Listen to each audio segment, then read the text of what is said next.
Greetings, chromatic warriors! I have before me no simple man, but a glacial geek. Woo! Welcome, Phil. He is in town for Tabletop Minions Expo, also known as TMX, and we had a chance to hang out in the studio. So, we were talking about getting a little bit better at painting. Yes, and kind of trying to change my perspective on painting and understanding, like getting an idea of what it is that I'm not seeing or doing with it, because it's one thing to have been doing army painting like I've done basically my entire painting career, was just like painting things to get them for the tabletop. Yeah. And that since joining the factory team, I got very inspired by you and like the work that you've been able to do, and I was like, I want to try it. And put it together. Exactly. So like I felt that, and I wanted to try to do something, but I wanted to know, like, other than just like, I knew all the buzzwords that I would hear, but I wanted to kind of know what it is that I'm, what that skill gap is in understanding that I need to reach in order to get to a place where I can, do something. What buzzword got us to this moment? 3 letters. The 3 letters? Oh. What is it? NMM. Oh, yes, NMM. Sorry, yes. It started with NMM. It did. And, I was seeing the consistency issues that you're having, and I was like, I have an idea. Yes. So, what follows are Phil and I'm breaking some things down, and then Phil is giving it a try and working on some lovely pink Emperor's Children. Of course. Let's get into it. Okay, so here on the palette, I have Aqua Alchemy, Weird Elixir, and Mage Cast Magenta. Cool. Here, I have diluted water and some liquid retardant. Okay. It's my secret weapon. You can just use water, but this will give you extra work time. So when you're learning, I think it's nice to have that bit of flexibility. So let's talk dilution. You can see the consistency.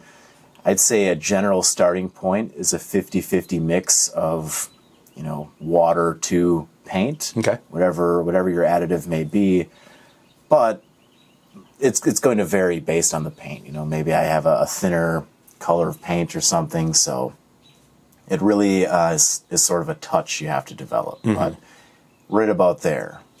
Now, let me show you something.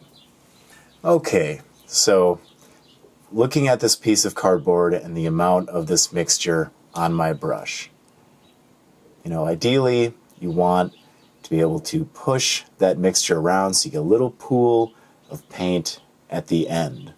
But you can see, as I have less and less paint involved, I get a smoother result.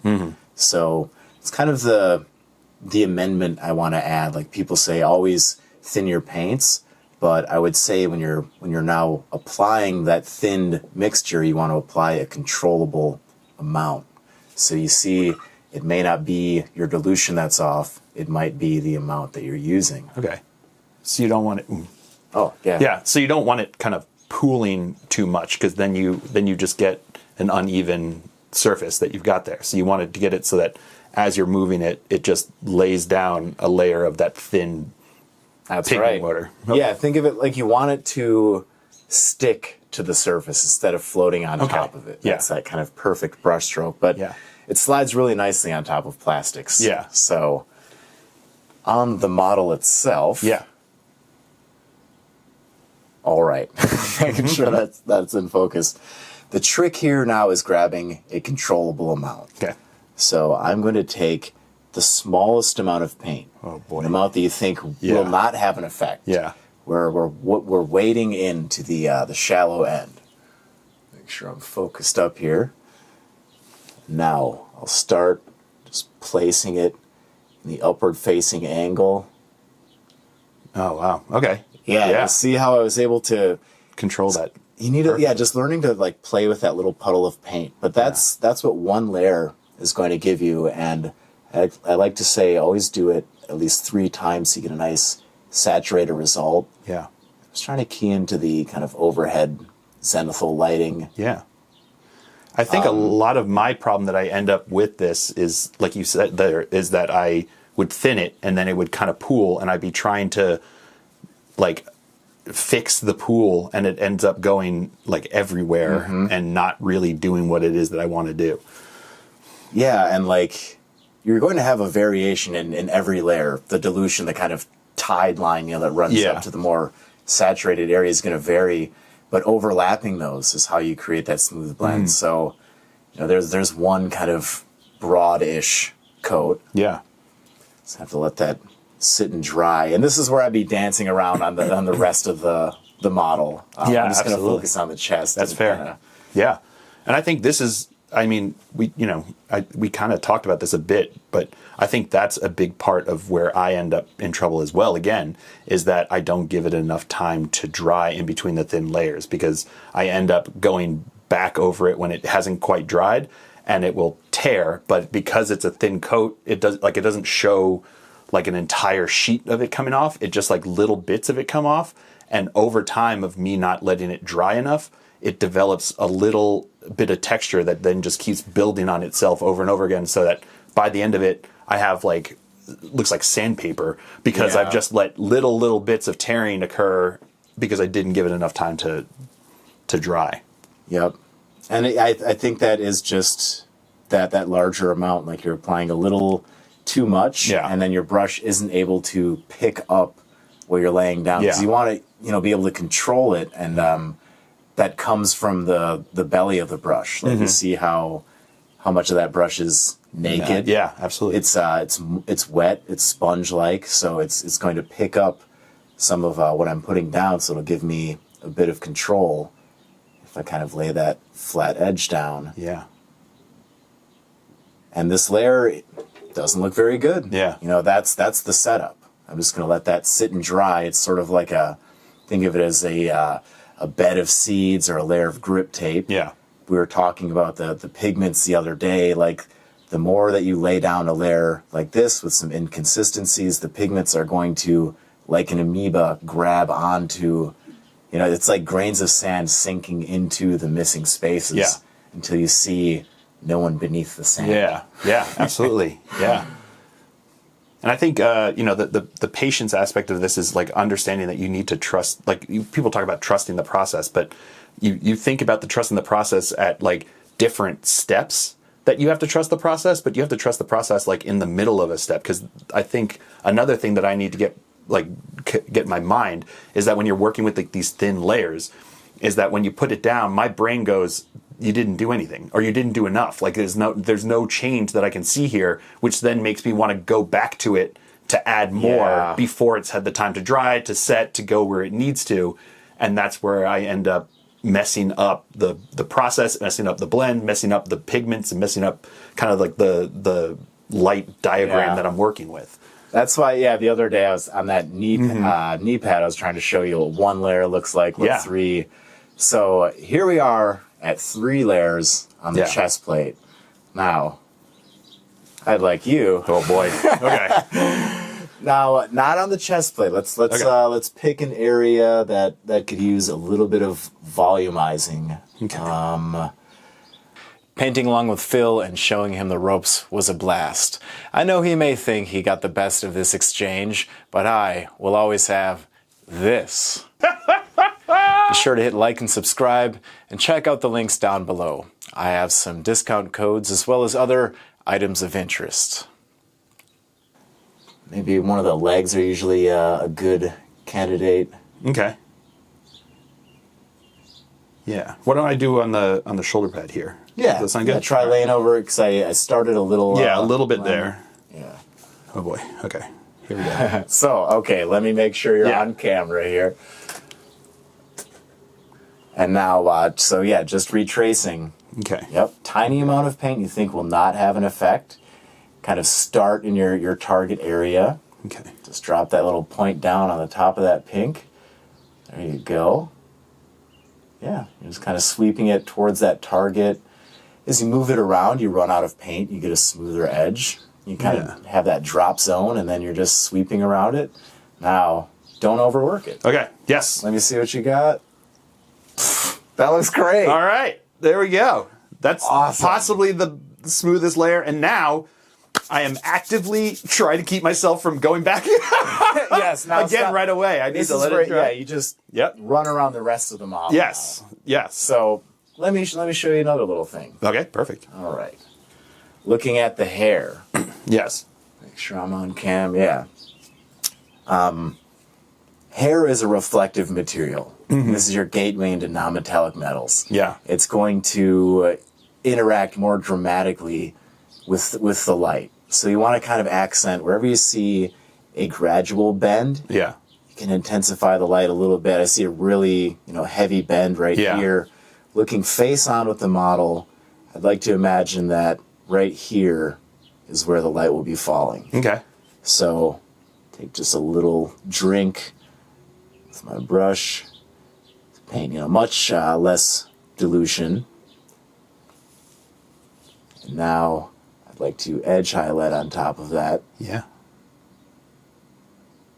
Just going to drop it just on that facing, kind of like a violin bow, right on top of that edge. Yeah. The brush is Tony Hawk, and I am also Tony Hawk. The brush is the board. There we go. And yeah, I'm trying to score max points. Yes. 360 boneless. I don't know, man. I Super grind. I hurt myself. All right. You give it a shot. Okay. So should I try it down here where the bend is down there, or should I do it on top? Just do the other half of that bun. Okay. So you take a little bit of this. Yep. A little drink. And then a little bit of the paint. There you go. Yep. Just kind of mix them around so you got that ink on the pen, so to speak. Yep. Okay. And now just very gradually can, take advantage of the three-dimensional kind of aspects of the figure. Just use that protrusion to your advantage. Skate atop the chaos. Lovely. Yeah, don't overwork it. Yep. It's even in, we're essentially edge highlighting, but even that can be a gradient. Yeah. And, to quickly punch that up, why don't I grab the color white? Damn. Oh, it's over there. Matte white? Oh, yes. Sorry. I stole your matte white over here. Oh, yeah. I set you up. I set myself up by giving you all my colors for that gold recipe. Yeah. So now, how about you boost that color up, just including a little white? I guess I could have pulled something from the rack, but I'm just a mixer at heart. And now you don't necessarily have to blend because the area is so small. Just think about like you're just placing a little grain of rice. It gets to tiny dots and slashes. If you do slashes with this and then dots of white, you're going to have a really shiny looking hairpiece. Yeah. Pressure's on. Oh, I know. Double camera in front of a Golden Demon winning artist. And it's been a while. Yeah. It's been even longer for me. Okay, never. Yeah. All right. Forget about blending. You're just drawing. You're just taking your pen, drawing a little grain of rice. Just a little mark. It's more about catching the right angle. And I put the information there as long as it makes sense and looks natural. You kind of end up blending anyways. Yeah. Just as the dilution is involved a little bit.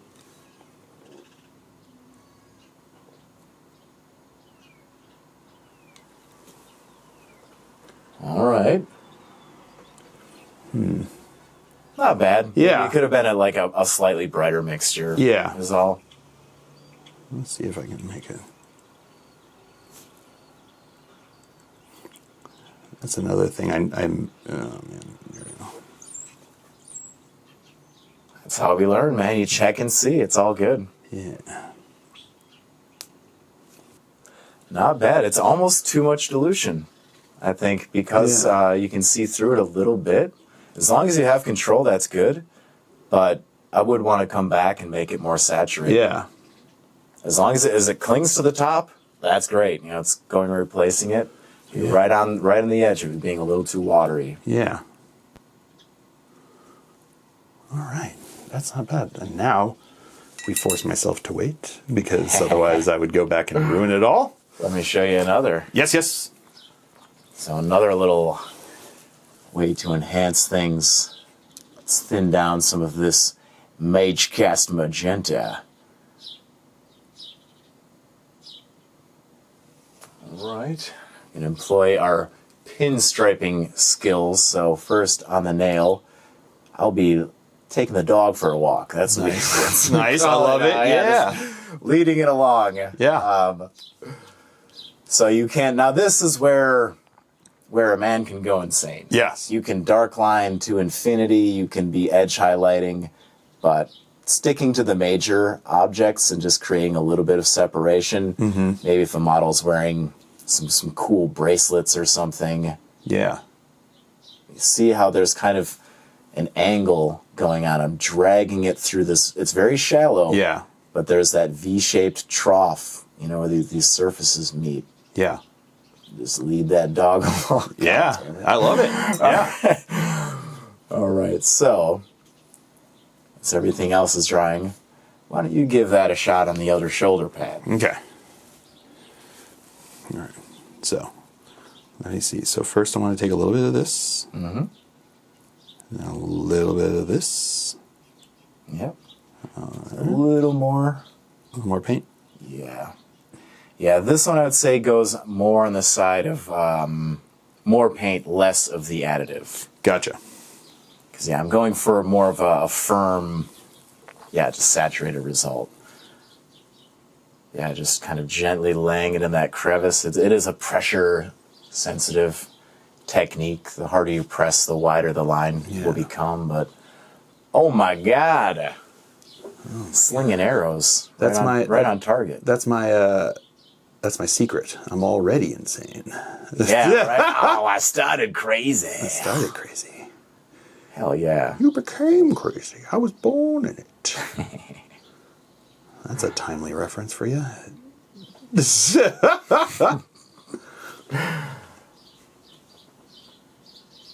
Bravo, man. And also if you stack that technique up with edge highlighting, consider doing that before some of your edging. Yeah. A little bit of blending around there. Yeah. Oh, man. Another, Yeah. And so familiarity builds speed, and I feel like I could go across each of these where I'm at, dumping 20 minutes into each of these models, and just cupping things off, dark lining things. Yeah. For sure. And we kind of talked about this, I've chosen to try to do non-metallic metal on that display piece that you're helping me to kind of get an idea of how I need to approach it. And we had talked about there was two different options that I'd kind of come with, was the Space Marine that I wanted to do in non-metallic metals, or a larger this is the piece. Outro. Oh, okay, fair enough.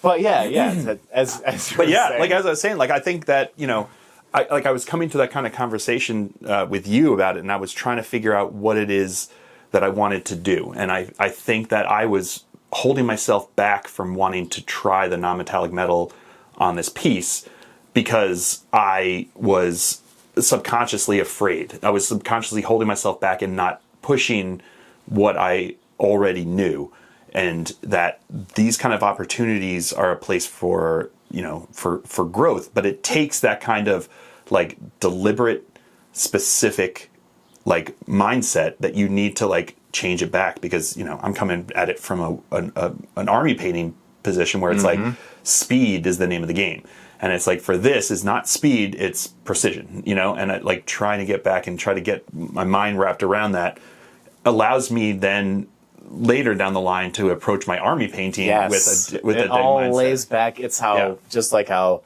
learning non-metallic metals is going to increase your skill with true metallic metals. Yeah. And just because I'm learning the concepts with non-metallic metals, those concepts and those ideas can then be put forward into the other things that I already knew that I can improve with that kind of practice. It's the methods and the processes that scare people away. Yeah, they're just they're just the same techniques but amplified to 100.